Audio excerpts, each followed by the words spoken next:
makes the fewest mistakes. And for the most part, Eric, the Eagles have been great at not making mistakes with turnovers, but those little things you're talking about are going to be huge. Like, we can't have an unsportsmanlike conduct, penalty in this game. Just can't have it. Yeah, and especially with the way that you guys described some of the sleight of hand is what I call it of Patrick Mahomes. Some of those fake slides or whatever you want to call them, those are really dangerous. Those are dangerous for not only the quarterback, but it's also dangerous for the players because they don't know which way to go. And when you play like that, that's the way you can really get hurt. You can really get injured. So, I definitely hope that the NFL takes a look at some of that type of stuff and doesn't let things like that continue. My guess for Hughes Clues is Diana Ross. That's a good guess. You know the show, Eric. That is not it, but I was waiting for She's an actress. She's an actress. I mean, you can say it all you want, but that's not how most people think of her. Yes, she is, though. She's an actress. If we Mahogany. Lady sings the blues. If we pulled 100 people on the street right now and we said Diana Ross is an actress, they'd pull up a poll. Yeah, sure. We'll get more than 100 votes on that. Scott Abington, what's up, Scott? Hey, so after the Steelers game, Joe, you remembered our previous call when you and Kyle were yelling at me about Hurts. So I would never do that. you guys are glad. And he was just sitting there all quiet, doing his little mumbling thing. It was kind of funny, but so I give you credit for that. Like that. Yeah, it's a forward compliment. Anyway, so I did say on that last chat that they were going to win out in their final game, but I guess I kind of screwed up with Washington, but that was fluky. The question I have, and this is kind of for you as a former player, when you see Goddard doing jet sweeps for the first time in his career, okay, completely unexpected, and some of the play calling that everyone was praising more for on Sunday, do you think that, from a cynical side, is he auditioning, for the last remaining job? Or do you think they've been holding back all this year, just running the ball? What do you mean? Kellen Moore auditioning for the job? Like the place he was calling on Sunday. I think he's trying to win. I don't think he's going into the game saying, hey, since the Saints are looking at me. With all that heat for having double tap that screen like the live. I mean, granted, watching Saquon's great, but for having a pretty, boring offense, and then all of a sudden he pulls this stuff out. It makes you wonder if he's auditioning for the Saints job, or have they been holding back and not showing anybody anything for the playoffs? And I'm wondering what your thought is on that. I was about to tell you. Step you off a little bit. Sorry, man. You want a water? No, I don't. Yeah, I'll take one. I don't think that's. I don't think that's warmer the case. days, I I'll think start that you bringing do the what's water with needed some water and necessary I'd to grab win a the couple game. more. Now, if I was gonna you grab you doing some all at the that and store, pulling out but these trick plays and being I creative usually like drink that coffee and I'm one propels you to get the job, then so be it. But I don't think anybody's sitting around saying, "Ooh, I'm gonna hold these plays until somebody offers me a job opportunity, then I'm springing them over the season." Y'all see what I did? I don't think he did that. I don't think that's the case. So, Scott, I had the same cynical thought. I did wonder the same thing, especially some of those, pop passes to Devontae or the run to Goddard. I wondered, too. I mean, look, ultimately it helped us win the game, so whatever. And then not only that, think about it like this. Jalen has a lot of input in what plays he wants to run, in like the menu of where he thinks is going to work. Maybe Jalen picked those plays. Maybe that's what Jalen meant when he said they took the governor off. Maybe that's what he meant when he said the straight jacket. Maybe he wanted to do those. Who knows? Who knows? Scott, the other thing is his third time playing the same opponent, so maybe they just wanted to get a little more creative because the Commanders have seen so much of their offense already this season. That could have been it, too. Yeah. Okay. All right. Hey, for Yes, but it's not it. We appreciate it.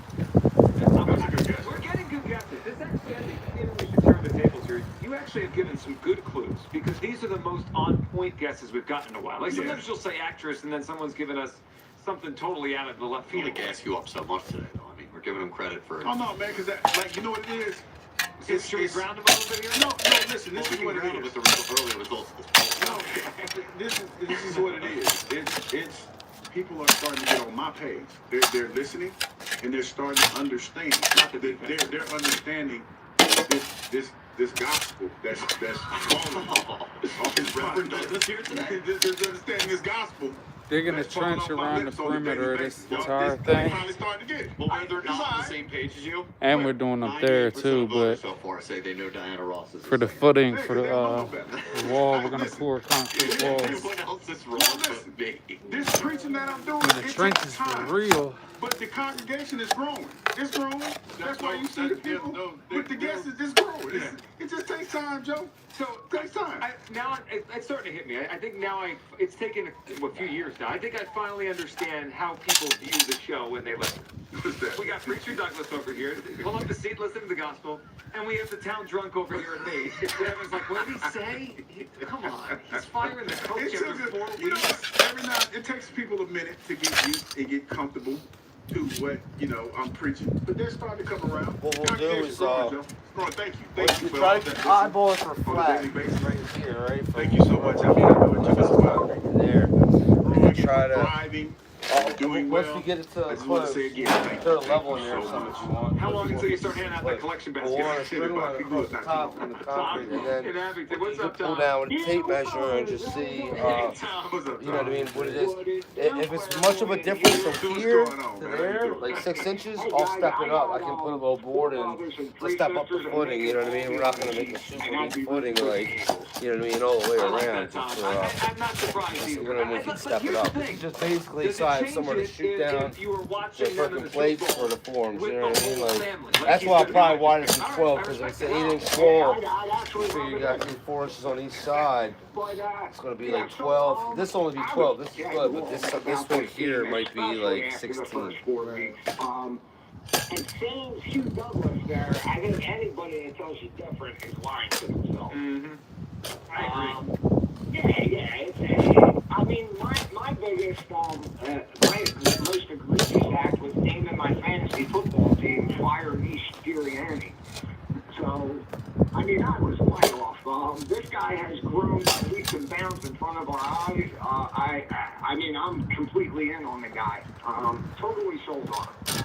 Well, he's got the team in the Super Bowl for the second time in 3 years. And Tom, if they win this a couple weeks from now, him and Jalen go to a different stratosphere. You win the Super Bowl, it just changes everything about the way we talk about you, your career, your longevity, everything. The best coach QB combo in the history of the team if they win this game.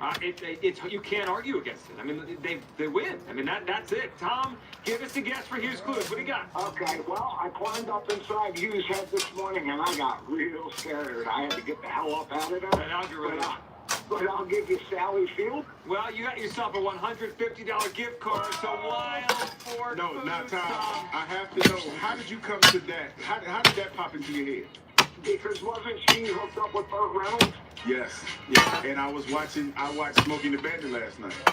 And there it is. I told you I was up in your head. See, I told you people starting to figure it out, man. I told you. You got it. The People starting to congregation figure it out. is spoken. Tom, we is appreciate starting it. to come around. You are the winner. They're Wild Fork Foods, your number one choice for game day food. 215-592-9494 for all your phone calls coming up.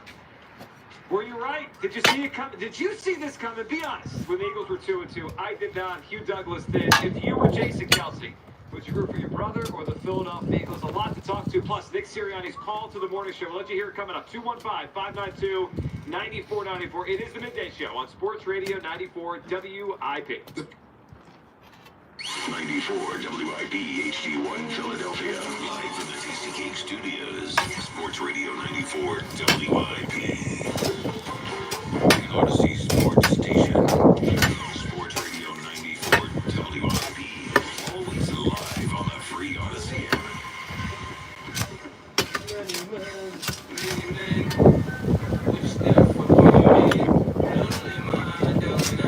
Led by Nick Sirianni, NFC Championship coach for the second time. We'll let you hear Sirianni on with the morning show coming up in just a minute. 215-592-9494 is how you hop aboard on this Wednesday. Elliott's going to join us next hour. We have a lot to go over with Elliott. His first take on the game. He's putting Jalen Hurts in now MVP discussion, rarefied air discussion yesterday. No, there was also a little bit of an incident potentially during the Brandon Graham show we need to discuss. So a lot going on We'll get to Elliot coming up in a little bit. This segment brought to you by Meineke. When you step on your brakes, you hear a squeal or grinding, take your car to your locally owned and operated Meineke. Find a location near you at Meineke.com. All right, let's check in on some of these polls today. Hugh, you were getting crushed in the Diana Ross poll, just to let you know. When you're on a heater today, the congregation is here, but the preacher doesn't get everything right. And this one, They don't know no better. well, you can I'm say still working on the congregation. They don't Okay. get it though. Yeah. They don't know no better. I am unwavering. I am unwavering. 95% early on believe Diana Ross has known more. And I guarantee you that all those folks that voted, no disrespect to them, they never seen mahogany or they the same to do. I'm just trying to You tell might be right on that. You know what I'm saying? They just know Diana Ross Okay. from being with the what was it, the Dream Girl from the movie. I forgot what group she was in. But she was singing the group Supreme. You know what it was? I said Dream Girls. But no, It's a good movie. that's a good movie, but that was based off of the Yeah, Supremes, yeah. but I forgot their real name. Yeah. I haven't watched Dream Girls in a while. You Yeah. know what? I want to watch it too. Dream Girls is good, man. Dream Girls is good. So that's why I'm saying they don't know no better. But I'm here to get them right. Diana Ross is an actress. And she played in the you talking about being a hot couple in the 70s? It was her and Billy D. I heard that. It was her and Billy D. Williams.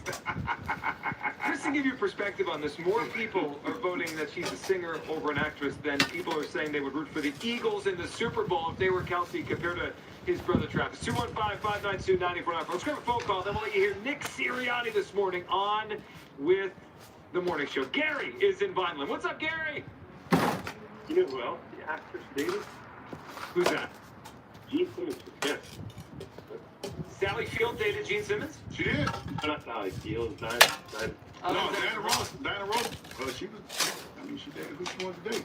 Gene Simmons was a cool cat back in the day. Of course he was, yeah. Yeah. And the people that talk about AJ reading the book, I'm sure he discussed it with his coach, and I'm sure it wasn't, hey, this is what calms me down. Like, and everybody's just like, it's ridiculous. He's reading the book on the sideline. I'm sure it wasn't a shock. Yeah, Gary, and the thing that, so I was like, what? Because I didn't realize he had done that, but once the story came out that he did it all the time, then it wasn't a big deal. I'm like, all right, this is what he does. Like, if he just, like, let's say he never did it, and then he decided to do it one day while they're not moving the ball on offense, that would have felt like a stunt or a story, but the fact that he did it every week, like, yeah, whatever.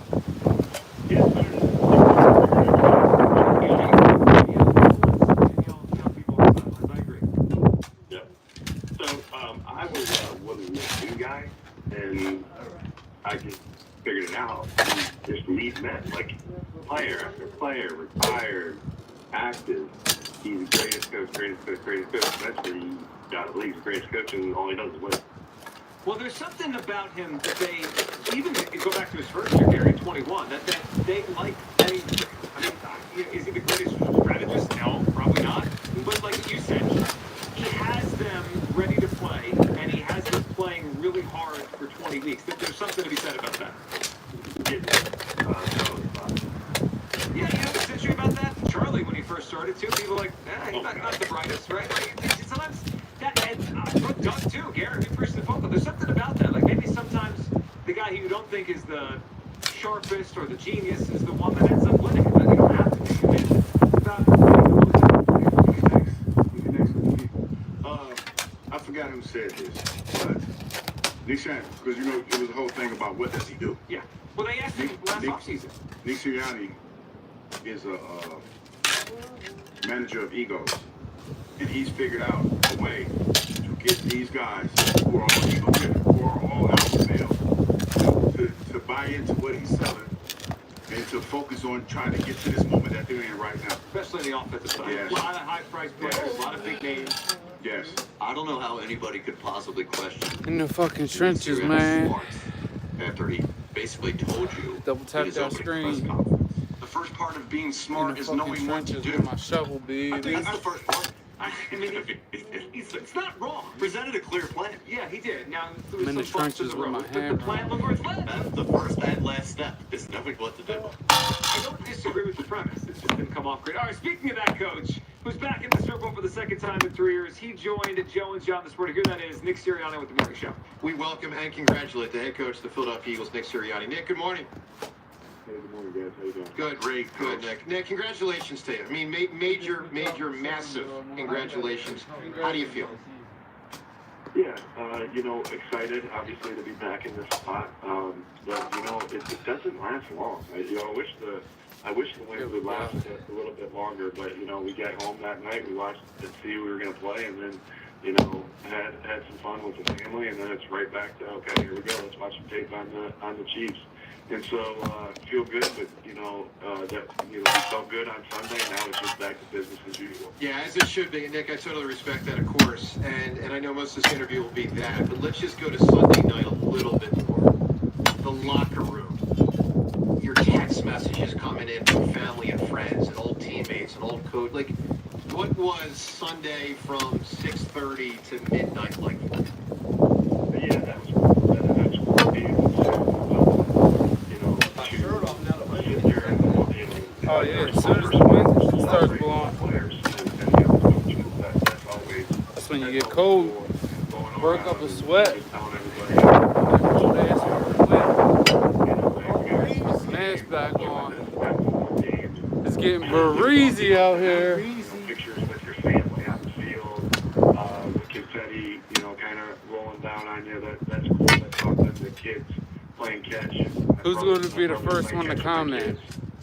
After the game on the field, all those things are memories that will always be there with you. And then just again, like with the players, celebrate with the players. That's such a special moment because you work so hard. Who's going to be the first to comment in the trenches? Your lifetime to get there, and then this team spent the last many months, almost 9 months to try to get there. And so that is special. And so that was a good night, and like I said, it doesn't last. They don't last long because you're just always focused on what the next step is. Nick, how important is it to get good work done in practice this week because the atmosphere becomes a distraction in New Orleans? Yeah. With the stuff that we need to do this week is I'm get 6'1". a big chunk of the game plan done, and redefine it next week. But get a big chunk Probably of like it a done. foot, a little over a foot deep. And have great practice here. These next, because I do think you can get good practice there. It's just different. It's just you're taking a bus to practice as opposed to walking out on your practice field. You have to Here goes this wind. beforehand. So Here comes the storm, y'all. Your days chopped up. Double tap this thing for the storm. It's about how we get better, right? That's been our goal each and every week. How do we get better this week? How do we get better this week to put ourselves in a position to be successful on Sunday?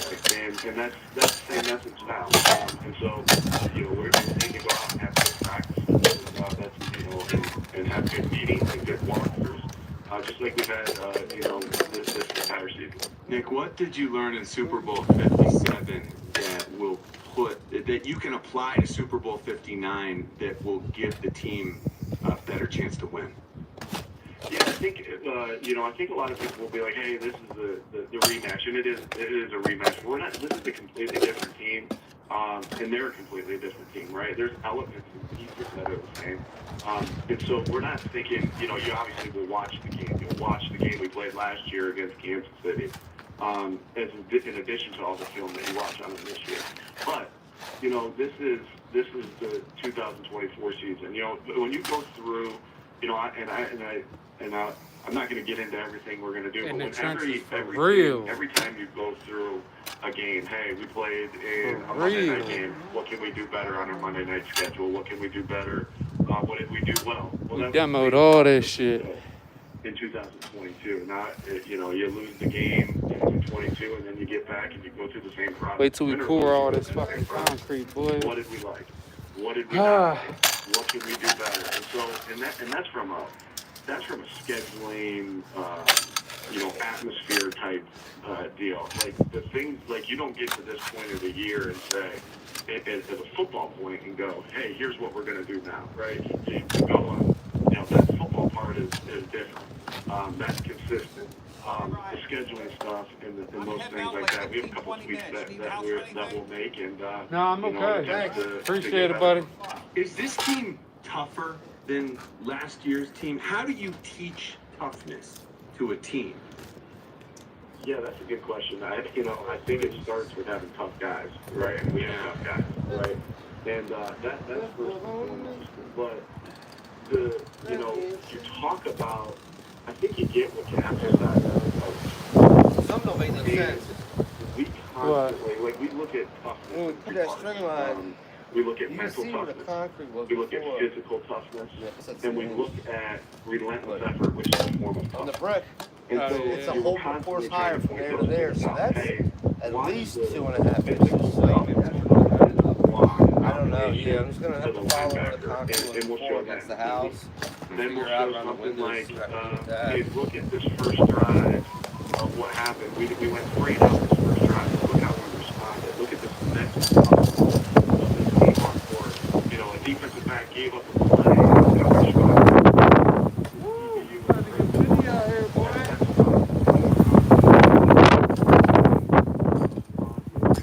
Weather for today is Doing something. shitty with a chance of You know, fucking we ending let them shittier. And so you just keep showing them over and over again. I think the Body with a chance of meatballs. burden of leadership is repetition. Like, you just keep going over it and over it and over it and over it and over it. Like, coach, I can't get it. And you keep going over it and over it and over and over it. And you just keep doing that. And but I think, you enhance that by what you do there. But at the end of the day, and at the start of the day, or however you want to say it, it starts with the players and their mentality and their mindset and their toughness. Yeah. Of that. Nick Sirianni with us here, of course, getting ready for Super Bowl 59. Nick, you're officially listed as an underdog. Now, that could change, but it hasn't yet. Are you getting, some coaches use that as a rallying cry. Do you plan on using that as a rallying cry with your guys? We don't care about It's that. a diamond. It's quite a change. I mean, it is sort of a departure. We've been the big bully Been for looking a for while spell now. 25,000 Will there. welcome the fact that we're the underdog to some degree. Nick, I expected you to say no because I think you're very confident in your team, basically. And that's an external that just is irrelevant. What you would answer, is that a fair way to put it? That's a fair way to put it. Yeah, we love our team. I think though too that you're going in there against a team that's won the last two Super Bowls. It's a heck of a football team that's won 15 games in the regular season, has phenomenal players all over the field, and one of the greatest coaches of all time on the opposite side. I got so much respect for this team, and so. Again, those are things that you can't control. And so, yes, we're confident in our team, and I love our team. But that's something you can't control. Is being the underdog. I Like, tried to get it out of there. it is whatever that means. Big Like, as shit. we don't care about that. It's about controlling what we can control. Because if you start trying to control, like. Let's go, if you y'all. start thinking about those things that you can't control, then where does that stop? And so it's, again, here's our process, here's what we need to do, and let's go out there. Nick, one of the things about the game, you've controlled all year the line of scrimmage, and Tush Push has been in this advantage now for multiple years. What Kansas City did was very impressive against Josh Allen last game. I mean, it's force versus force. Does it concern you a bit that they appear to be ahead of the curve and stopping that? I mean, how in your mindset is that as you prepare for this game? Yeah, you look at that every time you go into a game. I don't think it's a secret. The teams are going to know that we're running that, and anytime you go into that, you look at all the tape and you watch every quarterback sneak that the defense has defended for the past couple of years. I mean, you don't stop it just this year. Okay, how is this coordinator plan to stop this for the past 2-3 years, right? 2, 3, 4 years. And so you look at all that. You look, we'll look at the ones. And you look at the ones from the Buffalo game. They're obviously very good at it. So, we're really good at it too.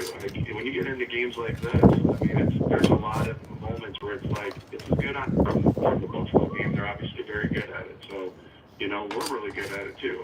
When you get into games like this, I mean, there's a lot of moments where it's like it's as good on good. Sometimes you go into a game and like, hey, and you look at I don't know, maybe the turnover battle, and you say to yourself, hey, we got a big advantage here because we've taken care of the ball and they haven't. And you kind of go into that when you get to this. It's like there's a lot of good, I'm good. Hey, they're good at this, we're good at this. All right, well, we got to play with fundamentals and technique, right? When I said that from the very beginning, when player A is really good, it's a really good player, and player B is really good, it's not a really good player.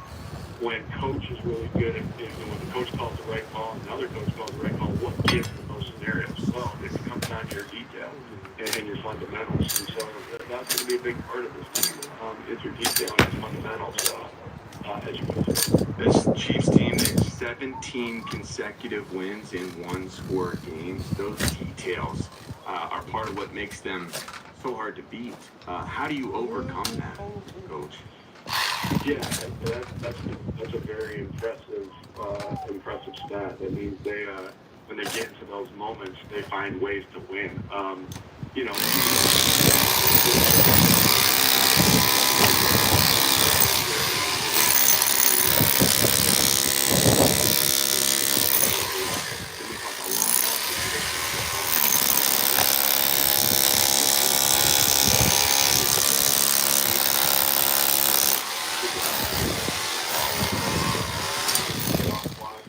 It's about how you take the football away. It's about how you catch the football. And so those details will always be constant in this game. The team that does that better, has a better chance to win. We'll focus on our details all week. That's something we can control and focus on those details all week, because I know they will as well. So, but at the end of the day, we got to go out there and execute and all the good game as coaches and get the guys ready to play. Nick, obviously it's a unique situation as, your team and organization faces Andy Reid for the second time in a Super Bowl. I'm sure, some coaches talk to other coaches quite a bit.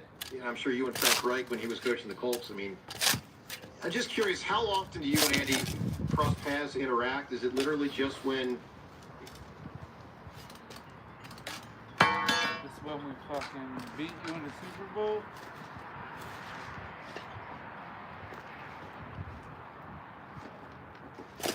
I got a couple minutes here, man. I didn't have a coach for Andy, so check the height on that maybe side. I've Good. I've Probably got wasn't text down a little messages lower. from here and there after a win. I've Oh, given you him shaved text off that messages side a here and little there bit too? afterwards, Good. but, I didn't coach for him, but he didn't, we don't have that history. I know he was here, and so, you don't tend to share information or anything like that with guys that you don't know as well. So I have my my other mentors that I reach out to, and but man, looking at watching Coach Reid, I got a lot of respect for everything that he's done. Obviously, he's one of the best. I would say him and Bill Belichick, best coaches of all time ever, as I look at it and as I study it. So a lot of respect there. I'd love to be able to talk to him about stuff, but this is the second time we're competing for a world championship. I don't know if either of us are willing to give any information to each other, or I don't know if I have any information to give him, but I know I can get a lot from him. So no, I just can't tell you how much respect I have for him and just the way he leads the football team, his offensive mind, and just total respect for everything that he's done in his career.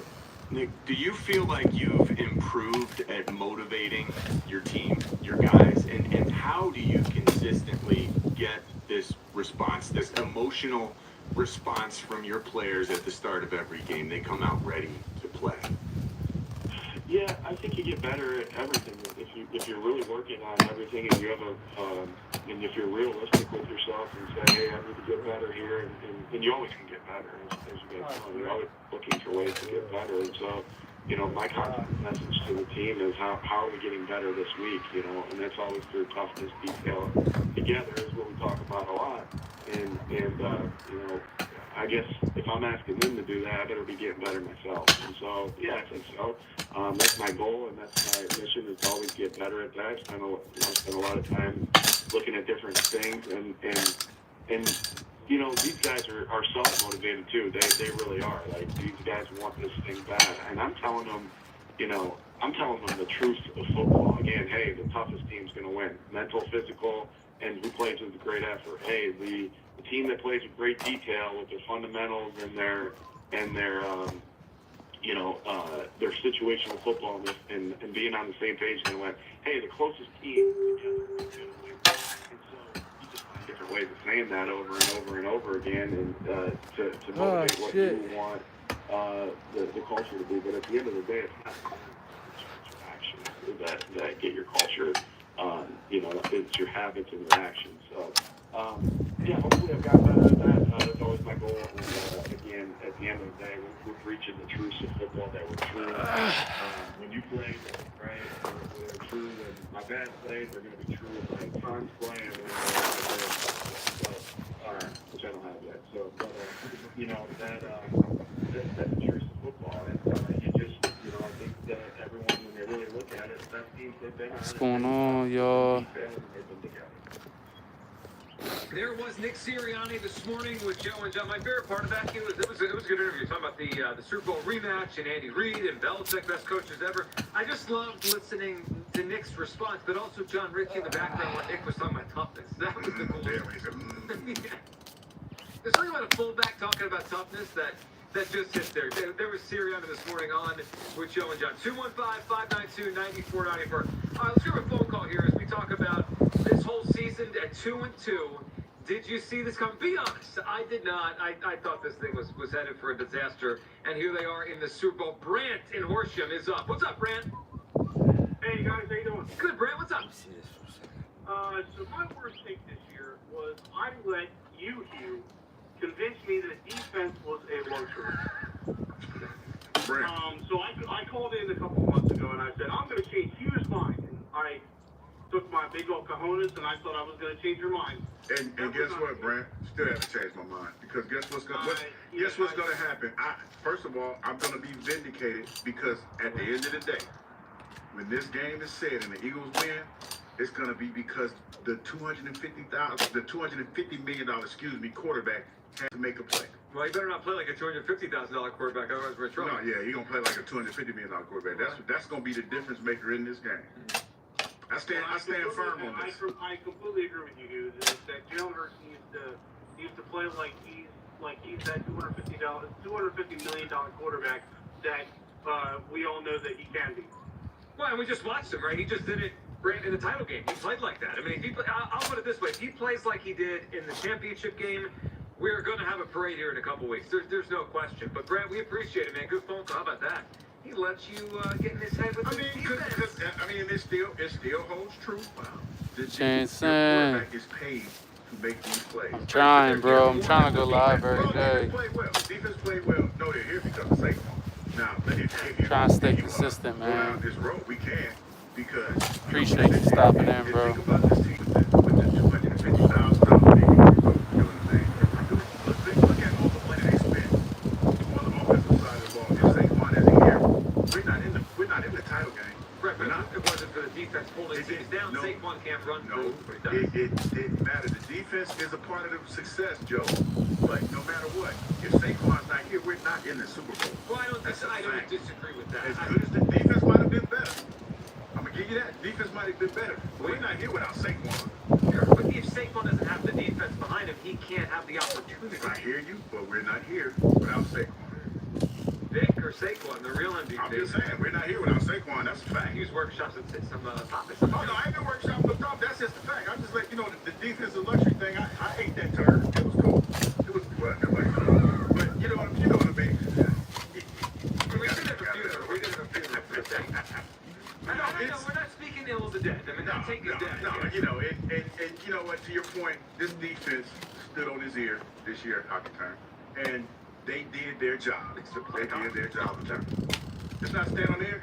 No, it's head. Then it's head. Yeah. Oh, okay. Like a goalie standing on his head. Yeah, I was close. I guess I'm a hockey guy now. Hey. All right, back to all your calls on the other side. We have a lot on the table for you to discuss. 215-592-94 for Elliot at 1. He'll join us. We come back. Your calls on the team. Did you see this coming? Be honest, when they were 2-2. If you were Jason Kelsey, would you root for your brother or the Eagles? So a lot to discuss. Plus, when we come back, there was a comment that made us raise our eyebrows after the game. Sirianni clarified it yesterday. Let's put this thing to bed about the straight jacket and Jonas. All coming up. Midday Show. Sports Radio 94 WIP. And let's talk about FanDuel, my friends over there. The kick of destiny they have, and it's back. And this time, it's every Manning for himself. The Super Bowl, this Super Bowl, legends will take the field in a sudden death field goal showdown. Peyton versus Eli, live from New Orleans. One kick to claim ultimate family bragging rights. Who will rise the moment? Pick your winner now in the FanDuel app in partnership with Valley Forge Casino. And if you back the right brother, you'll earn a share of $10 million in bonus bet. It's the FanDuel Kick of Destiny 3. Make your free pick and don't forget to tune in and watch the showdown live. There's the Super Bowl 59 pregame show on Fox at 3 p.m. Eastern. May the best Manning win. Download the app or head to FanDuel.com/GIGLIO. That's FanDuel, official partner of Super Bowl 59. FanDuel Sportsbook is the official partner of 94 WIP. 21 plus in President, Pennsylvania. No purchase necessary. Bonus issued as non-withdrawable bonus bets that expire 7 days after receipt. Restrictions apply. Void where prohibited. See terms at sportsbook.fanduel.com. Gambling problem. Call 1-800-GAMBLER.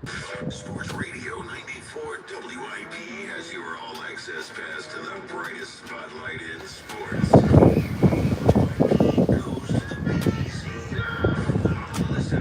What's up with y'all, man? Shows broadcast live from New Orleans.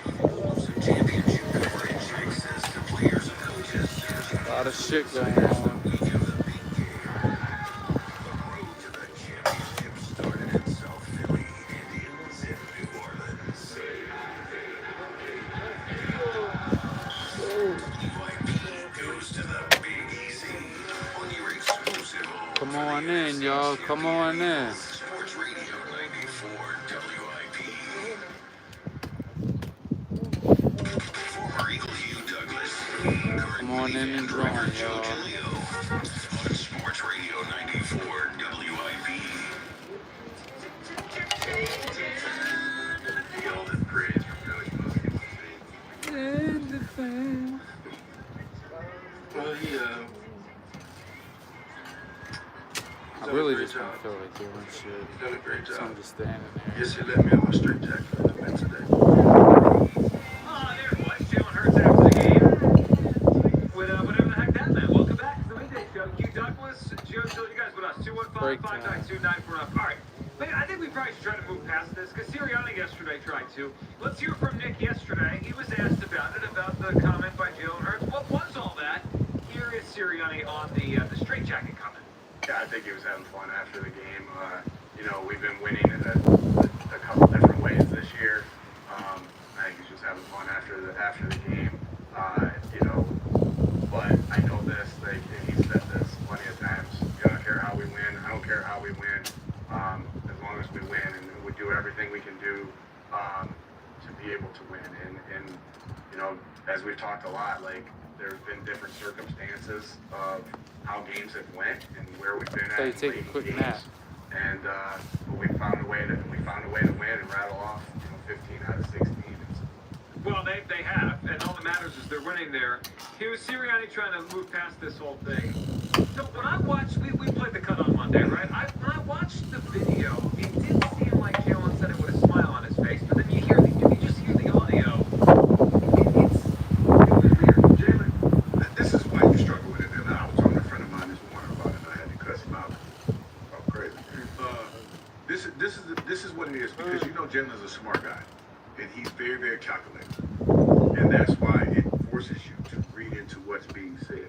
I look at it like this: when you're asked to sacrifice, sometimes the sacrifice isn't easy. Sometimes it's not what you want to do, but you do it for the greater good, of course. And I feel like for Jalen, for him to answer it the way he did, you know, it was tongue-in-cheek, but it was a sacrifice that he probably wouldn't take this grade. So those tongue-in-cheek things could have an ounce of truth to them.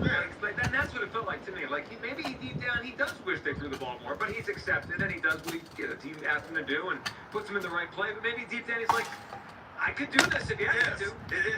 And there's nothing wrong with that, because we're all human. And there's a lot of times that we're asked to do something that we might not want to do, but you look at it and it is called taking one for the team. Took one for the team.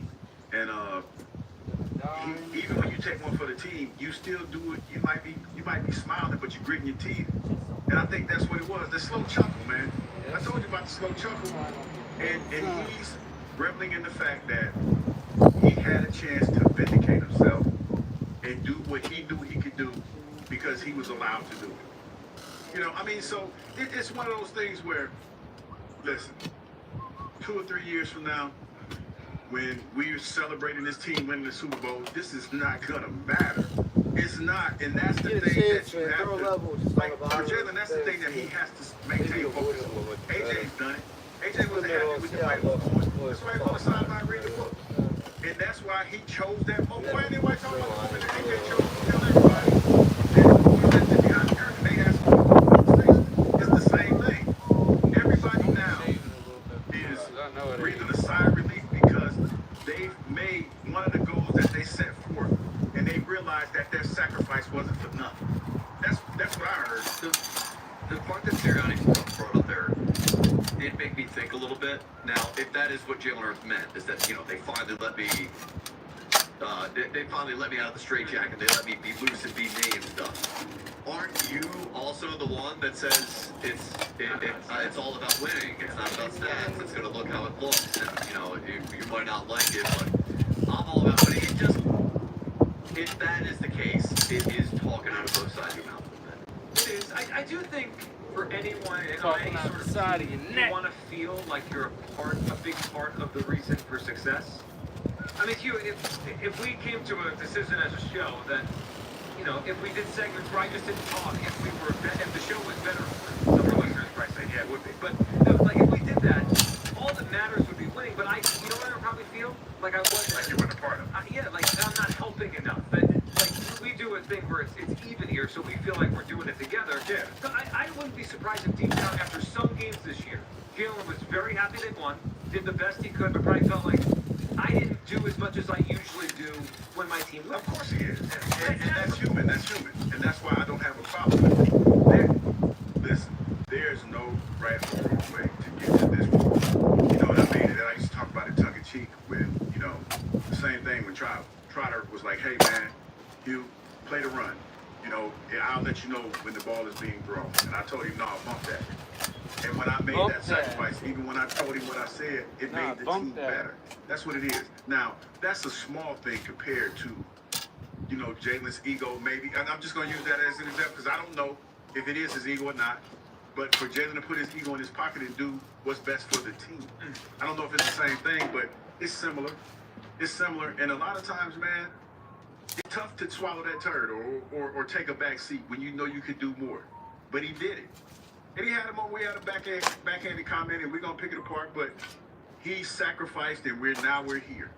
And that's all that matters. Look, this guy comes up a lot. We're gonna play one more thing here and then get back to the phones. But I just went back, just grab a season during the Cowboys run in the early '90s. Troy Aikman, right? Troy Aikman was his Hall of Fame quarterback, but that team was loaded. They didn't ask him a lot of weeks to throw as much as Dan Marino did, or whatever of that time, Joe Montana. I mean, he had games in that season, one of the Super Bowl years, where he threw the ball 19 times, 13 times, 23 times, 20 times. In the playoffs, he had an 18-attempt game. He's in the Hall of Fame, right? Yeah. And they won. And like, we can be real about it. Was Troy Aikman the driver of the bus? No. But he was good. But during that time, see, this is the thing. And this is probably why Jalen feels the way that he feels. But during that time, he was talked about in the same breath that the other guys talk about. Emmitt Smith, Michael Irvin, and who was the other receiver? Alvin Harper. Because they were called the triplets. Yeah. They were the triplets. I think Triplets. if he wins, people will talk about him differently. I really do think.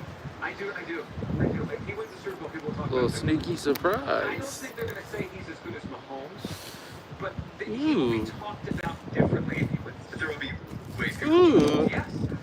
Okay. I think so. How not? I mean, But so you mentioned the Aikman thing. Is that because he was great or because he won? You know, the first year Jalen went to the Super Bowl, a lot, and this is the thing that surprised me. A lot of former athletes and guys that played, they said he benefited from a stacked roster. They did. They're going to say the same thing. that's fine, but I think really, I think maybe speak for both me and Joe and a lot of other people, is that the big overarching question with Jalen Hurts is, can he win a Super Bowl with him and the way he plays? You will answer that with a definitive yes. And he will answer, and there's still going to be people say, well, he couldn't win it until Saquon Barkley's here. And you know what? There's always going to be somebody. Silly though. I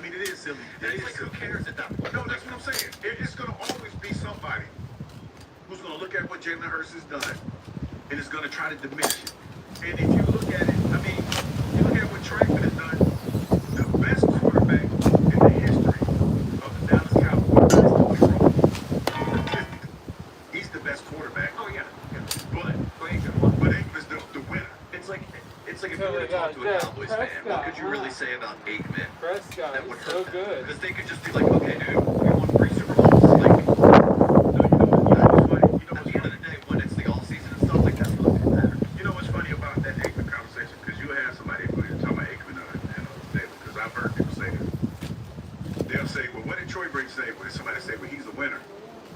But what other people say about Jalen, it's like, that doesn't happen. That's because he wouldn't have won the ultimate prize. Like, once you win the Super No, Bowl, he gonna win this one. Can I twist? Let me twist it one more way. I think that would change the conversation. Because you mentioned, Hugh, what if Barkley, you know, he didn't win till Barkley got here, right? And if look, Barkley runs for 250 yards in the Super Bowl, then maybe that will be the conversation. You know what's a way to change the conversation? Have a super moment. Like, I don't know how this game's going to go, but what if they're down 4 with 2 minutes to go and Jalen Hurts throws the game-winning touchdown in the Super Bowl? That might happen. And then that is above anything. Like, that's Ben Roethlisberger did it. Like, I can go through the guys. Eli Manning did it. You go through the guys that have had those moments in the Super Bowl. You know what? When Jalen wins the Super Bowl, you know what I want him to do? I want him to go to the park and tell them, all y'all that doubted me, y'all kiss my ass. I want him to do that. Do that. Have that moment where you just take the governor off. You talk about getting taken out of straitjacket and just start naming names of people that doubted you. Because you know what's funny? I'm listening. I don't know if he has enough time. I know, he ain't got enough time. It's like, You know what's funny? Because I'm looking at the dude that's on the faculty, the facility, Ocho. And it's just funny to me. Facility, that's what And I'm not picking on him, Kyle. I just thought this was ironic. I just thought it was ironic. This guy's all going in on it. But no, a couple weeks ago, he was killing Jalen. Faculty? Now he giving him all the praise. Okay, dog, keep it in the receipts. He's just trying to distract from other things. Let's go to James Jones. See, that was petty. That was your petty that time. James Jones. He was on the facility yesterday. Here's what he said about Jalen. He wasn't buying the straitjacket stuff. I hate it, dog. Number one, you're going to the Super Bowl. All right, you just won the NFC Championship. All right, it ain't rocket science. You've been playing weak, dog. Straight up. When you take the field with the Philadelphia Eagles right now, they say, who you want to beat you? Jalen Hurts. Stop Saquon. Stop A.J. Brown. Stop. Defense gonna do that thing. Let Jalen Hurts. Go, Michael. Talk to you. All year long, your coach has gotten up there and had your back. And right here to me, what I took out of it, the straitjacket, that means somebody holding you back, dog. If you say that. That's a shot at the coaches saying they hold you back. You know who else in the straitjacket? Smitty and AJ. Who holding them back? Yeah. And they getting in trouble for reading books on the sideline, but they've been in straitjackets all year long. 9 games in a row, you threw over 200 yards twice, dog. And barely throwing over 100 yards. And you sitting here talking about you in the straitjacket, them other dudes is in the straitjacket. I understand where he's coming from, but again, and I like James. He's a good dude. And he's a receiver. He's a receiver. Yeah, he's thinking like a receiver. But he doesn't have boots on the ground, so he doesn't have all the context that we have. Not saying that his point is not right. That's not what I'm saying. But it's his perspective is coming from, like you said, Joe, it's coming from a perspective of a receiver. Because Mike Irvin said the same thing. Like, not that. Mike Irvin talked about how he would be on the sideline acting a fool if he didn't get the ball. So it's your perspective. And I get that. I respect that. But Jalen has had games where he's done a lot to win. Like, it hasn't been what you're probably accustomed to as far as playing with Aaron Rodgers and playing with him. But Jalen is an integral part of the success of the Eagles. The unfortunate thing is we like to do this as fans. We like to point to one aspect of the game, like we were talking about this morning, the defense. It's all of those guys, man. It was a perfect storm for everything that happened with this team to be in the position that it is. Defense was a big part of that. Saquon was a big part of that. And as much as we try to, go back and forth about it, Jalen was a big part of that too. Yeah, I mean, look, we do this because as fans, you pick out players and you debate, and but it is the ultimate team game, right? Like we were, you and I were back for the last break. Who's really responsible for defense for Saquon? The reality is they need each other, right? Yeah, it's a symbiotic If relationship. you allow 30 points a game, you can't keep running the ball because you're losing. And if you run the ball, you keep your defense fresh, and it's like they all work together. That's what makes the game so fun. Cunningham in North Philly, he never wavered in his doubt. Cunningham. Hey, how you doing today? What's up, man? How we doing, Cunningham? What's up? A little bit more. Listen, I just wanted to say, man, when you're a real fan, as long as you ain't mathematically eliminated, you believe. That's when you're a real fan. In a second, you don't believe in mathematically eliminated. It's just not true. I did check the level on it. Actually, we'll do a couple of You know, you spoke for all real fans. check the depth. He's trying to give you the word.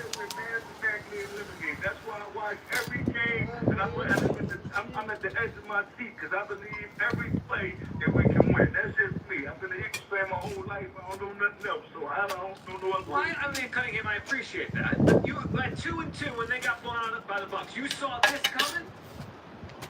Well, I take it game by game. I saw us winning the next game, and then once we won that, I saw us winning the next game, and once we won that, I saw us win the next game. Oh boy, it's a lazy day today. So my faith never wavered, and I think I've been a little hard on Jalen. I think he was just being sarcastic, man. Check and see I if think this, Kellen Moore, because of the this knee shuffle injury is level. last week, or all of that talk around that, that he decided to throw the ball a little couple more times, and that's all that Jalen been there. You know, I was just a little bit more. It's a good shovel.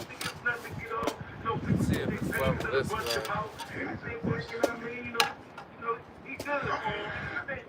After this Super Bowl, It's a really good shovel. It's level. Whoa! Now we've upped the ante here. I like that. Now, If he wins a Super Bowl, he will be on the Mount Rushmore of Eagles players if he wins this. hold on. So let's go through. We got Doc, right, Doc? Yes, sir. We got Reggie. We definitely got Reggie. We got Jason Kelsey. And we got Jason Kelsey. No, who you about to say so? Who you taking off? Who's we got? Because I'm saying now we're going to listen. I don't know how we got to jumble it around. All I know is that Jalen got to be placed in there. The Cunningham is a case here. Everybody that you name. Reggie White, of course. Yeah, I mean, listen, hey, we got a couple other ones, man. You know, now all I know is that Jalen got to be placed in there. The Cunningham is a case here. Everybody that you name. Reggie White, of course. Yeah, I mean, listen, hey, we got a couple other ones, man. You know, honorable mentions, Randall Cunningham, one of my favorite players ever.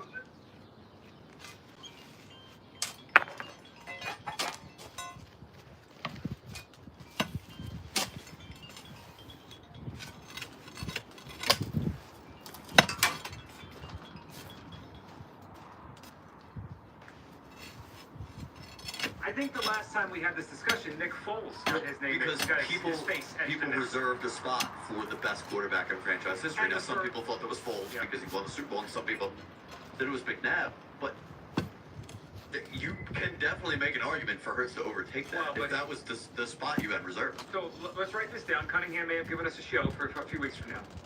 Who do you take off to put Jalen on? Like Mount Rushmore's only work if there's four. That's the way they etch the mountain. So if we're doing a new Mount Rushmore and Jalen, if you think he earns a spot with a Super Bowl victor at Mahomes, someone's got to go. It's not. Okay, who's on the Mount Rushmore? All right, so let's see. Can we agree on these three? Can we agree it's Reggie, Doc, Kelsey? Okay. So I think a lot of people right now would say the fourth spot would be Donovan or so Donovan go with Jalen goes on.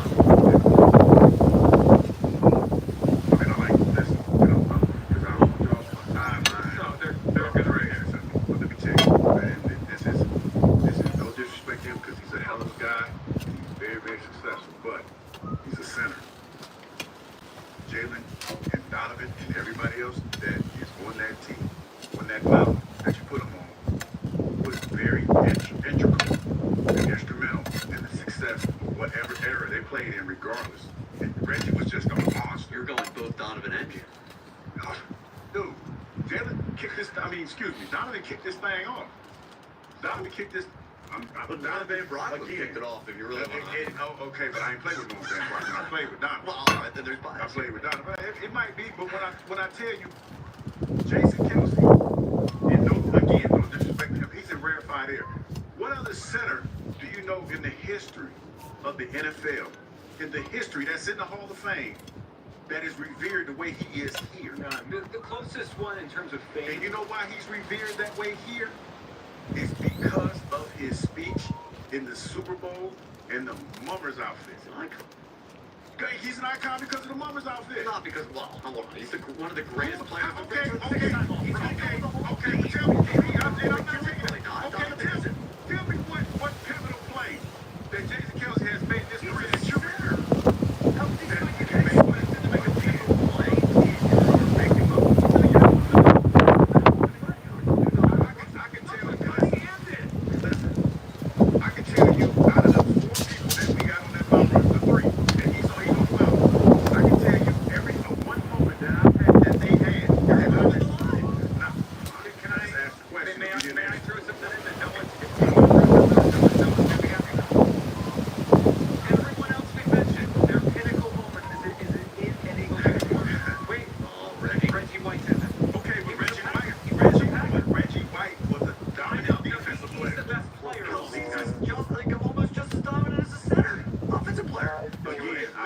Now the question. line is I'm Dobbins, then it's Kelsey. I'm not saying that Kelsey is in the Hall of Fame. See, you're upset because I'm bringing facts to the table. You want to get mad at the table. No. I feel like we're moving the line. What was his? Name me one play Kelsey made that you. He didn't make it. Again, out of all the people that That's are an unfair question to again, Jason. out of all the people that are on the Mount Rushmore of Eagles lore, they've had moments that you remember as a fan. All right. What do you remember about Casey? Nothing. What do you remember about Casey as a fan? Now will you answer my question? Okay. Jason Kelsey, Reggie White, Brian Dawkins, Donovan Knapp. Who is the lesser player of the four? Out of that, say it again. Jason Kelsey, Reggie White, Brian Dawkins, Donovan Jason Knapp. Kelsey. Who is the lesser player of the four? No, three are in the Hall of Fame. Jason Kelsey. It's wrong. That's wrong. Jason Kelsey is the lesser player. This is a hill that I will die on. Like I told you, what is again, I'm gonna ask you again. He's a Hall of Famer. I didn't argue that. What is his defining moment? Donovan's a borderline Hall of Famer. Let's see, I ain't seen now you ready. Okay, that's the case. Jason Kelsey wore a Mummers uniform and everybody fell in love with him. That's the champ. Deep breath. I mean, it's the truth. Deep breath, everyone. Okay, let's just hold this bottle up. One's out of the Hall of Fame. Try to clean this up too. It's gonna square down. You know what I mean? Like, you can't get it out. I ain't right. Oh really? All right.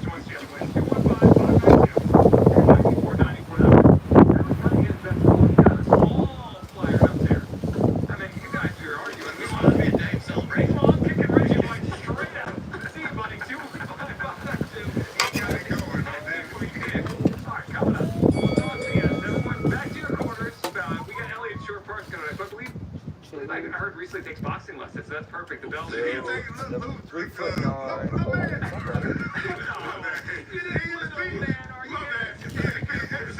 You're going to be the first one. Five. Going to put you on the list. We do have something to investigate with Elliott, by the way. Yeah, so we have an investigation with Elliott. We'll get to the game here. His jail intake from yesterday. So much to get into. And of course, when you go back and think back to where you were when the Eagles were 2-2, did you see this coming? I did not. 215-592-9494. It is the Midday Show right here, as always, on Sports Radio 94 WIP. I'm gonna need some bacon because that was a heated discussion. Let's talk about Hatfield bacon. Y'all know how much I love bacon. I like to talk about bacon every day. As a matter of fact, let me let y'all in on what something I had this morning. I had some meatloaf wrapped in bacon, and it was awesome. It's delicious, and there's so many different cuts to choose from. You got hardwood smoked bacon, you got applewood smoked bacon, you got thick cut hardwood smoked bacon. Then there's my favorite, the extra thick cut bacon, mac brown sugar. Yourself a favorite. Go get you some Hatfield bacon today. Head to simplyhatfield.com and put support.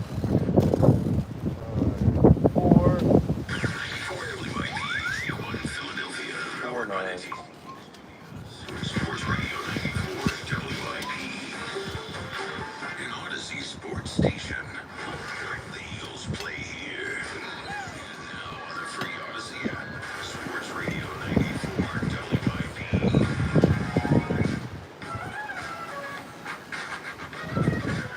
Welcome back. It is the Midday Show. Keep it up with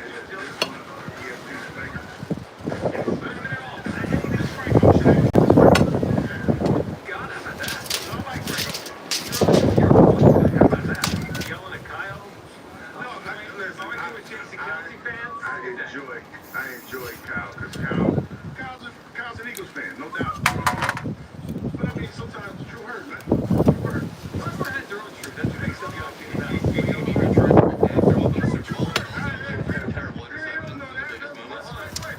a 5-0 cut we have in the system?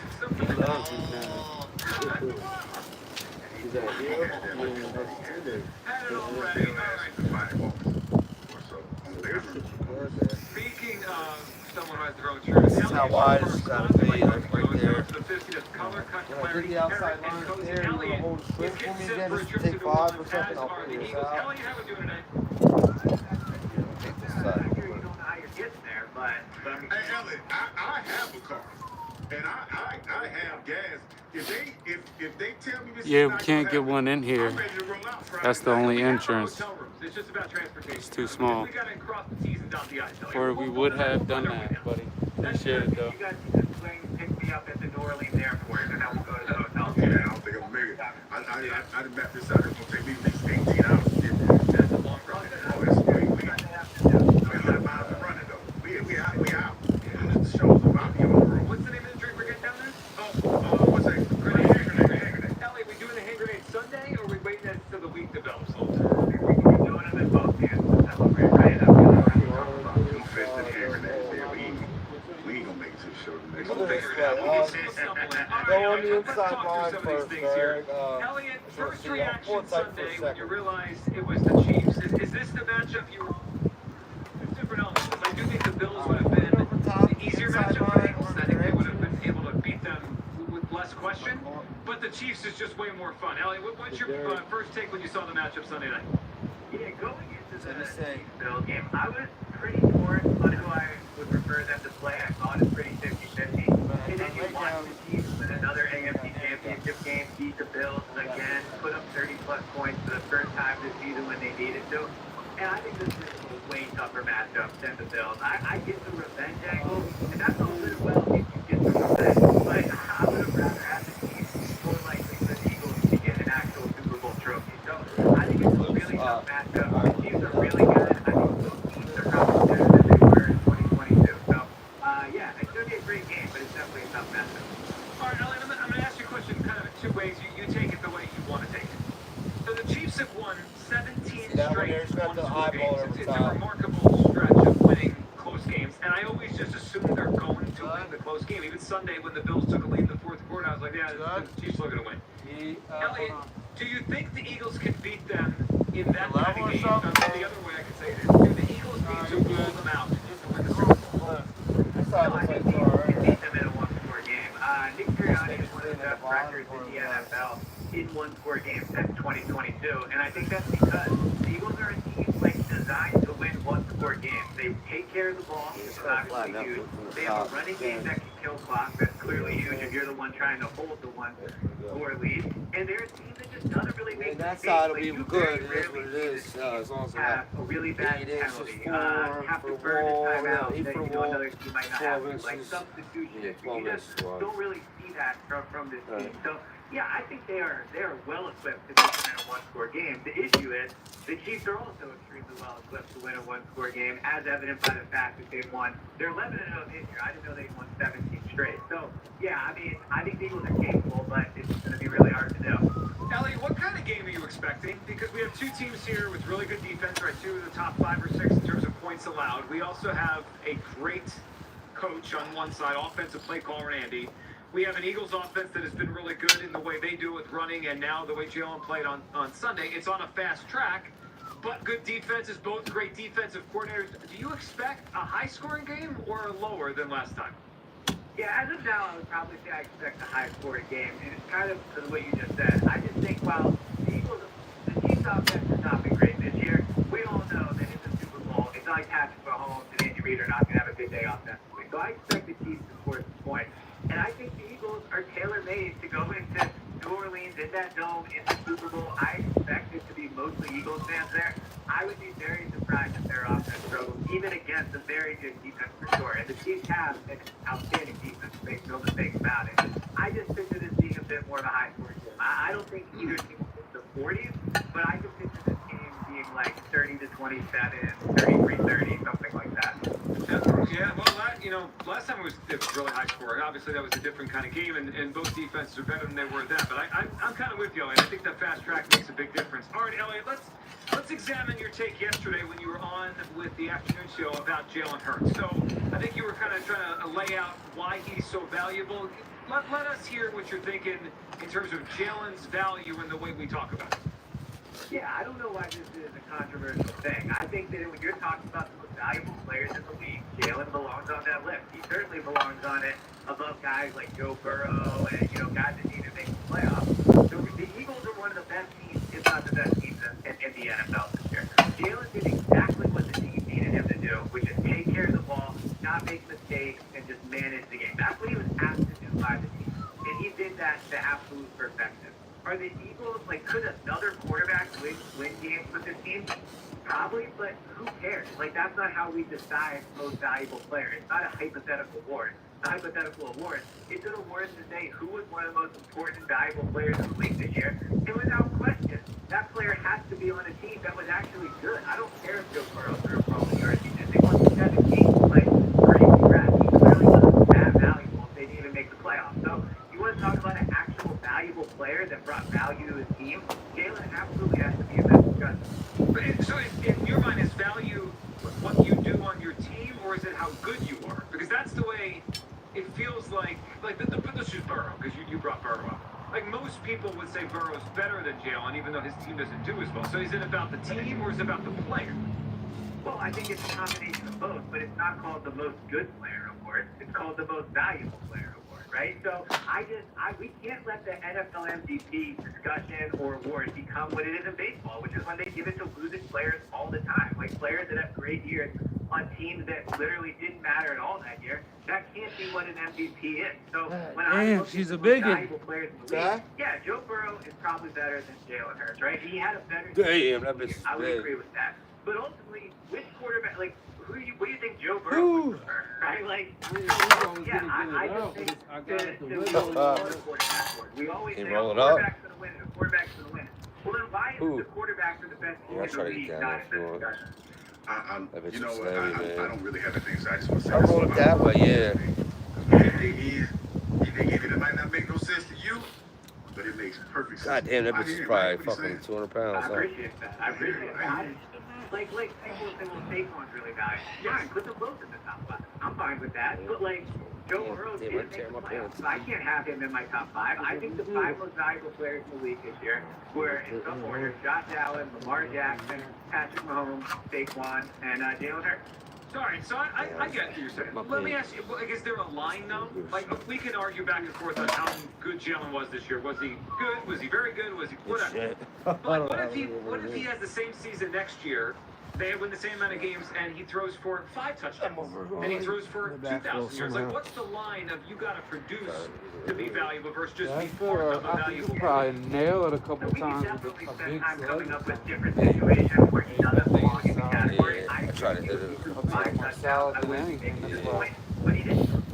Alright, So so 18, 16. He had 32 total touchdowns, right? So he had a ton of What's total up with you, touchdowns. Logan? And they won almost Pulled every that single big game they sucker played. out of there. Like, ultimately, the award, again, it is not like who threw for the most passing yards award. It's not who contributed the largest percentage of their offense award. The award is most valuable player. And Jalen was clearly very valuable this year. I mean, as good as Kenny Pickett was in that game where he played, they lost. Right? So, like, I can't look at a quarterback that went, 17-1 this year, or whatever, 16-1, and not say he's valuable. He's the most important player on the field every single time the offense takes the field. Elliot, do you think the discourse around Hurts is going to change a lot, a little bit, significantly if they win this game? Because, I mean, he's been one of the most interesting players talked about since he got here. First the draft pick and then his play. Do you think it's going to change significantly if they win the game? Well, it certainly will when I get on radio, bro. I can tell you that. So, I know, but I think it will, and I think it absolutely has to at that point. I mean, it should have peaked already. Like, I heard you earlier in the week, and I always love hearing you make your points, but to say he didn't prove his critics wrong in that game, I think is wrong. Like, he's now been to the Super Bowl 2 times in 3 years. He was the best player on that field on Sunday. I don't know what you have to do. You have to win 3 Super Bowls, 2 Super Bowls. Like, if you win this game on Sunday, Wait a minute, Elliot. Start with 1. Best player on the field. Which Sunday you talking about? The That's last what I was Sunday? about to say. yeah, this game we Saquon was I definitely just better. wanted to make sure I heard that right. Do you disagree? And listen, I'm letting Elliot cook. I just wanted to make sure I heard you. I think he was. I think he was. Okay. And first of all, he threw the ball great, and I think all year we have diminished his pre-snap responsibilities, what he does there. That's a huge part of it. So if he goes out, Patrick Mahomes trying to get a 3-peat, a 17-1 Chiefs team, the best head coach of all time, the best defensive coordinator of all time, if he does all that in the where it still doesn't change around him, then it never will. Well, I'm with you on this. I think it should, and I think it will change if he wins. Especially if he has a super moment, like he leads a drive or throws it, whatever, runs or throws it in. All right, Elliot, I'm going to throw one at you that I'm very curious your answer on this. So he'll be on tomorrow, and I'm sure he'll give another answer, and he'll be asked directly here on WIP. But we're hearing conflicting things about Jason Kelce and what he's going to do with this team. Elliot, I know you have a brother. What would you do? So, would you root for the Eagles? If you were Jason, would you root for your brother? And I just want to paint this scenario that I threw at Hugh and Kyle earlier. Let's say you're rooting for the Eagles, and Travis catches the ball at the 5-yard line going in for the game-winning touchdown, and then he fumbles. Are you going to jump up and down next to your parents and cheer against your brother? What would you do if you were Jason Kelce? I would root for the Chiefs. I don't even think it's a question. Just like I think Taylor Swift should absolutely root for the Chiefs because her boyfriend's on that team. I understand fan loyalty for sure, and I know that it's a family in a lot of ways, and Jason clearly is an all-time great Eagle, and I 100% get that. Travis Kelce is his brother. Like, I don't even think this is a question. He could be happy if the Eagles win just because it's a good consolation prize. But if I'm Jason, and obviously it's just my opinion, I would be happier if my brother won the Super Bowl than the team that I played for. I think a lot of people disagree with you, but I understand it. I think if you have a brother, you kind of get the point you're making. All right, Elliot, let's end with this.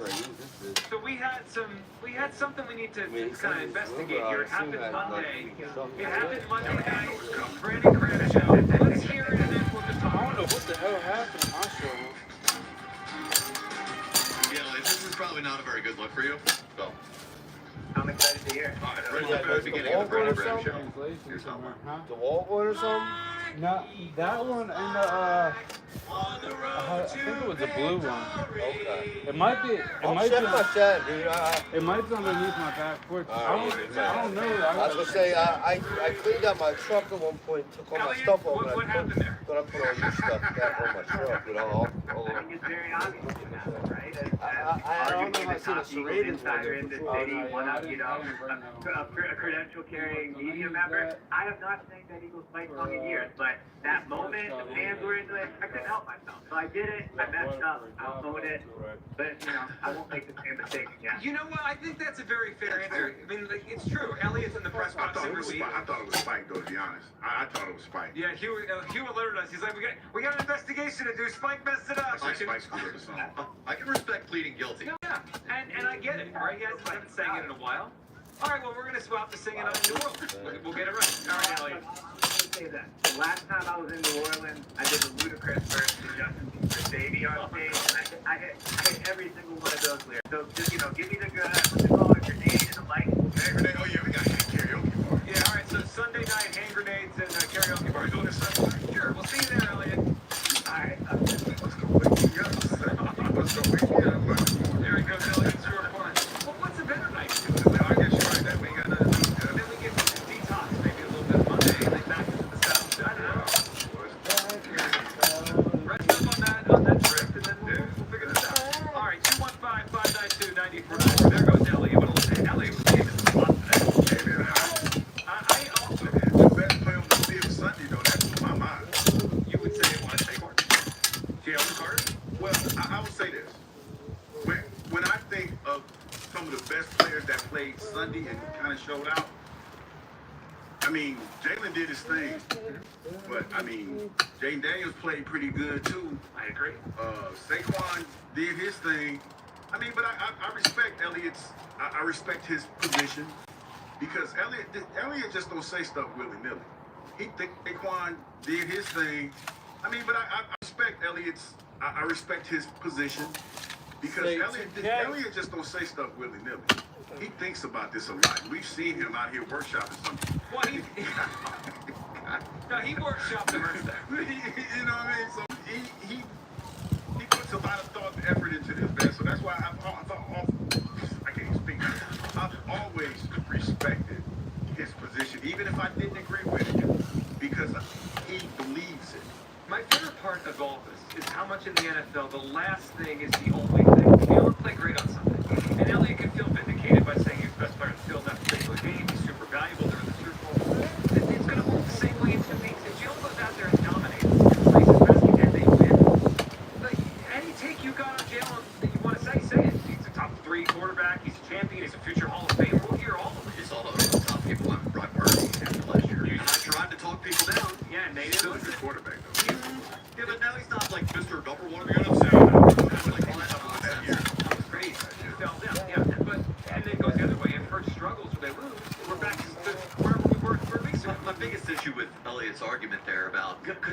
seem to be stuck on the meaning of value. You can't put both Saquon and Jalen Hurts up there. That diminishes. One of them has to, by nature, diminish the value of the other. If they're both on the same offense. Yeah, I would. If I were to think back, it's pretty rare. Like maybe Warner and Falk, but those are all-time great Oh, offenses. shit. Right? Like they have both things. Usually, if you have a great running offense, your quarterback's probably not the mix. But By the way, this upcoming Super Bowl, I saw that Jalen Hurts the first quarterback in over 20 years to have longer odds to win Super Bowl MVP than a teammate. I'm trying to think who that would be with the great content. Was it Kerry Collins? Was it? I'm not sure. I did not see who it was. Yeah, I'm just trying to think back 20 plus years. I'm thinking that maybe it was Trey Nolan. I mean, there's no way that's interesting. I mean, MVP in Super Bowl. That's a waste of money. Alan is up next. What's up, Alan? You guys are bad. I'm still back on the ring fight and everything. I think it's wrong. I don't know. Why did it come out slightly ahead? Why that was fun. Ding, ding, ding. The Mount Rushmore thing. Thank you, Alan. I believe you are correct. You are welcome. So I just want to say, you know, Working hardly or hardly working? In this case, Jalen Hurts, as if he's a tennis player. He's isolated. He's the only one that we're looking at. And that's not the game. It never has been the game. It starts from the center, works its way back. Everybody's got to do their part. And I don't understand in this whole process of Jalen's good, Jalen's bad, Jalen's gotten better. We treat them as if they are the only ones on the field. And I always felt that was wrong. Is he going to have a great game? Yeah, but he's going to have a great game if the receivers catch the ball. If he's able to maneuver around and freelance a little. So why do we make it that it's only got to be if he's doing great individually? Can I answer that question for you? He's working pretty hard, ain't he? Because if you don't have one of those that has that ability, it doesn't mean anything. Just like me, look at a perfect example is a team we just played this weekend, the Washington Commodores. Look at all the talent that they've had around them for years, and now you go out and you get that position, and it changes everything. But here's the thing too, you. We do this. Tell me a few questions about whether I felt when the team was 2-2 in the beginning of the season, how I felt about it. And I told him I've always felt that since they changed the preseason schedule, the first quarter of the schedule, in essence, is the preseason. And you're lucky if you can get away with being 2-2 or 3-1, because those players haven't played and gelled together the way that you could, not even in preseason. But I think the biggest thing with Jalen is that he has control and he adapts over me like Nick did. And just like all the other players who are playing, I think we're in a great position to win because I think we are on the upside of how this team is playing. And I'm going into this Super Bowl feeling better than I have in other seasons. I think that we are still not reached the top yet. That's Well, they're young. I mean, especially on the defensive side, Alan. This thing could be together for a while. Alan, we appreciate the phone call. I think I have the reason. One, it's because now this year you were on this earlier. Maybe it's been a little bit of a reversal, but over the years it's become more of a passing league, right, than it was 30 years ago, 20 years ago. So the quarterback has taken on more importance. The other thing that is, like, this is not the norm in the NFL. The Eagles, I think, are more of a roster story than just a quarterback story, right? Jalen's a part of it. Which is still The pretty thing hard about to the get. teams that usually win the Super Bowl, what do we say first? We say Mahomes. We say Brady, right? We say Manning. We say three. So I mean, go through everyone. Warner. That's Montana, right? Like, usually the story is the quarterback. It doesn't mean Jalen's not good, but the story of this team is the roster, right? Like, I think that's why this is. That's the story. And it's one of those things where, you know, back in the day, in order to have Damn. Fuck my whole shit up. Created some changes. The way that Howie's finagled this, you know, getting guys has changed that. And now the story has become, you know, Jalen benefiting from a stacked roster. I don't know any quarterback. When you go back in the archives, you look at quarterbacks that have had success in the NFL. They've played with Hall of Fame players around them. Like, there's not one quarterback outside of probably Tom Brady who you look at and say, he had 1 year, he had like a couple years, he had a Hall of Fame receiver and Randy Moss. That doesn't normally happen. You know, quarterbacks that have success have successful players around them. But for whatever reason, when it comes to Jalen and this roster, it's a negative. You know, and you always, I've never been on a team that has not been trying to get better or upgrade at every position every year. Most just aren't as good at Yeah, most teams aren't as good as doing it. Like, they're good at doing They're it. trying. Yeah, but everybody's trying. The fact that you got one of our biggest rivals talking about modeling their team after the way we made our team should tell you everything. You see what I'm saying? The Eagles have mastered the art of finding talent and getting the most out of it. This is, you know what's funny? And it's not even the Eagles. It started with Kansas City. Because think about it. Kansas City, was it not last year, but the year before that, when they started going this 3-game run, they had 2 young corners out there. Remember that? McDuffie and Steve. And we were talking about, and they were getting cooked. They were getting cooked at the beginning of the year. And then when they came to the Super Bowl, they played a lot better. Yeah. We were just fortunate enough. We got 2 rookies that came in and played extremely well from the gate. But as a team, they got cooked in September, and then they got Yeah. better and better. Yeah, I mean, it is so. The thing that makes the Eagles so impressive is we said this the other day. If you look at the 3 best franchises of this century, it's the Patriots, it's the Chiefs, and it's the Eagles. The Eagles are the only one that have done this without an all-time quarterback. I mean, Donovan was really good. Yeah. Nick Foles won a championship. Carson Wentz had a year. Jalen Hurts has been really good. But there's no all-timer in there. Like, there's nobody you say, like, top 5 quarterback of all time. That's what, so that, it makes the Eagles and their roster building stand out. 215-592-9494. All right, we'll finish up with all your phone calls here. Plus, we got to check in on 2 Eagles rivals and how they're feeling about the Eagles right now. You're not going to want to miss it. 215-592-9494. It's the Midday Show. Right here on Sports Radio 94 WIP. Birds Radio. Listen Saturdays 1 to 3. Only on Sports Radio 94 WIP. Sponsored by Betparks Online Sports Book and Casino app. You love to play. You play to win. You bet. Betparks. This is Hugh Douglas and Joe Giglio on Sports Radio 94 WIP. Certainly. You look at the blueprints, everybody does it different. Kansas City's doing a great job bringing young guys along and, you know, those type of things. And like a team like Philadelphia, you certainly look at the way they're doing it, where they went out and, you know, did some things with some veteran players. You have to take a look at that. And then you got to find exactly what fits your core, your DNA with our players and what we have.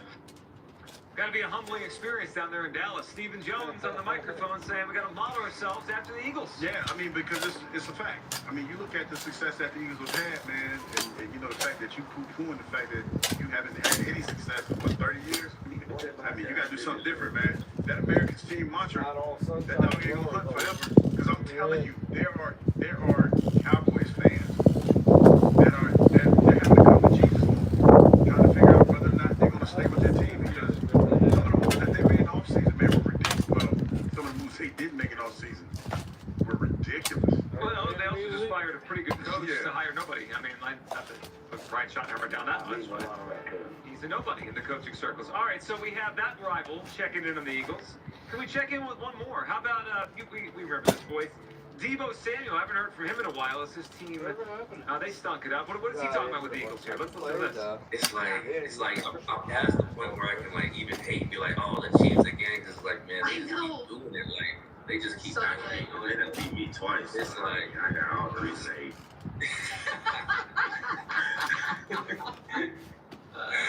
Yeah, Debo's got he's got strong feelings for a pretty good reason. So Debo, you, our old buddy, is going to root for the Eagles in the Super Bowl. He's out on the Chiefs thing. You know what, man? I hate to be it, but every time I think of Debo, I think about them outfits that I see him. I'm just like, one of your favorite things on a Monday. No, I'm saying, listen. I mean, I've worn some questionable outfits in my day, But it takes a real man to, you know, some of the stuff he wore, man, I commend him. You know, he's very, very comfortable. I haven't Googled Hughes outfits back in the day. Maybe we should do No, that. you should, Post some of I those mean, it's photos. not social media outfits like, you won't be able to find those. Those are the ones that I have to post. I posted one a little while ago. Me and Donovan had the, Yeah, you were the walkers. They called them the walkers. They were super big. They looked like, somebody said they're like blankets or whatever. We had on pajamas. That's what it was. They said we had on pajamas. Those were hot back in the day. So I did search Hugh Douglas outfit. You know what came up? When you look at UConn Cornelius, that's that's out there. Yeah. I mean, you know, listen, I'm comfortable the way I dress. Shit. Matter of fact, I told you the story earlier in the week when a friend of mine, a stylist, called and said, Hugh, you got to get some clothes. You take your ass down to the Super Bowl looking like you're homeless. Yeah.